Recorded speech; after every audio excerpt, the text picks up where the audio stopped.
I've got a problem.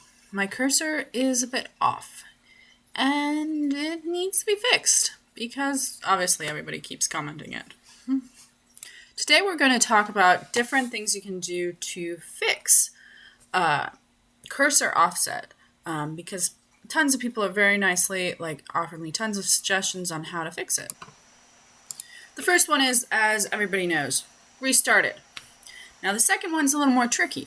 For this, you're going to want to recalibrate it. And for those of you that haven't done this before, you're going to want to go in to your Huion Tablet app settings.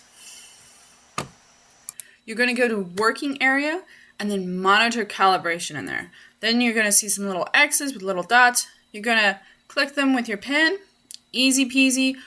For a lot of people, that's going to fix the problem.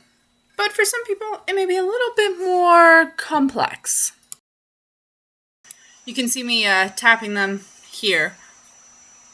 If this doesn't work, you can try totally reinstalling the device drivers. You can also try adjusting some of the monitor settings.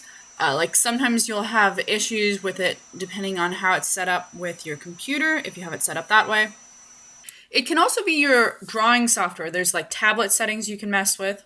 But what ended up fixing it for me was going in and recalibrating it, but offset in a direction I didn't expect. I hope this has helped you solve your tablet pen offset issues. It fixed mine, so good luck and see you around.